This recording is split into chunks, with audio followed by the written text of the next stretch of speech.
Hi, my name is Sean Crane, and above was my first attempt at a faith story. When I was first given the assignment in a ministry practices class, I wanted to express my true desire for music and poetry and spoken word. So I did a rap, something that I thought was very interesting, and it really shows me. Now, to put it more in a summary version, I grew up in a household where my mother was hardly there. My parents would bring me to church, then drop me off. Through my entire life, I have seen different churches. I've been a part of a Methodist summer program at a Park Avenue Methodist Church. I went to Lutheran Church when I was younger, an Assemblies of God for 2 years after that, then Trimont Covenant Church.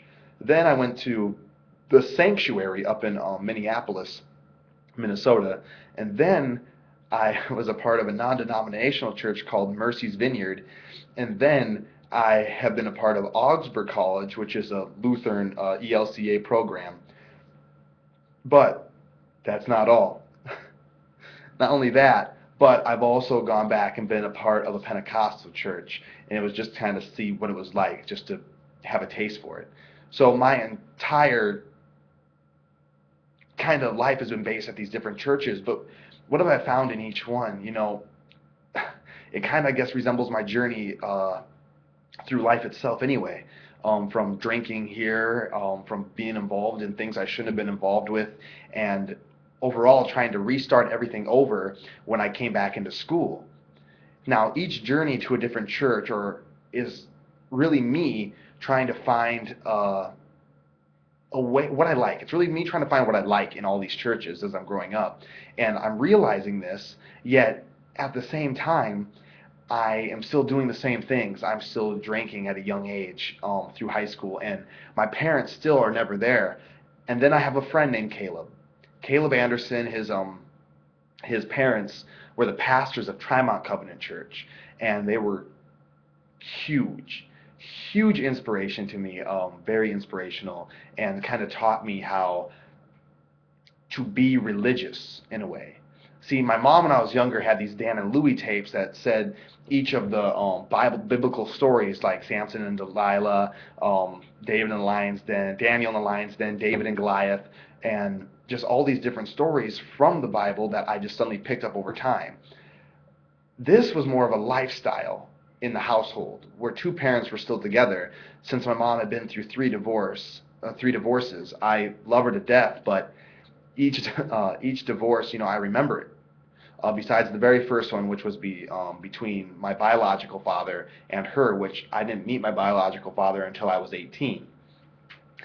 With that said, my journey through life has kind of brought me through from this conservative viewpoint, which was in a small town of 700 conservative, that there were no African American students or really families in the area. Nobody talked about being gay or lesbian. It was unheard of to be liberal. It was always, you were conservative. You're always, pro-life, never pro-choice, and just certain things like that. All these tough subjects, and I wanted to get away from that. I had this closed-minded view. And I loved Augsburg. When I came to Augsburg College in Minneapolis, I loved Augsburg, but I loved it because I was going to get the most money out of it. Plus, I had a football team and a youth and family ministry program, which I was beginning to love. And I suddenly realized that, wow, my conservative viewpoint is not a valid one. I'm not saying it's not valid to all those people down there who still believe in it, but it's just not a valid one for me. And so over time, I've started to change that. I've been learning about liberation theology, the theology of the poor, and not necessarily poor in money or in riches, but poor in spirit, or poor as in marginalized.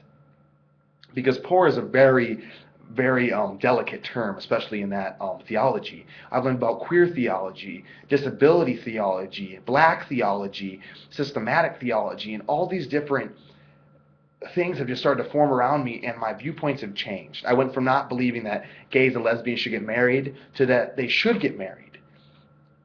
I've gone from believing that, it should be pro-life, and now as I don't believe that, I mean, obviously my own personal opinion is I don't believe that abortion should take place, but you also can't force somebody to not have an abortion, especially in certain circumstances as rape. I mean, you can't. And it's a touchy subject, but it's been part of my faith journey. All these rough topics that I've tried to tackle, especially divorce, which is said to be over 50% in the United States. And I know it's happened 3 times, so it must be over 100% in my case. Well, it is over 100% in my case. But my faith journey really revolved around Jesus being the main person who went out to the marginalized, was the rebel, and decided to make a change for the better and spark a new type of religion that we call Christianity. And it wasn't until the Lutheran Martin Luther decided to reform the thinking and everything of the Roman Catholic Church that things started to change. I know we have different denominations, but you could say that it's better than just having the one Roman Catholic denomination, or just be religion, since we didn't have denominations yet. So that's kind of a small base of my faith story. And I hope you enjoyed the song, and I hope that you enjoy the rest of the site. And I thank you for taking the time to, I guess, appreciate my faith story. Thank you, and God bless.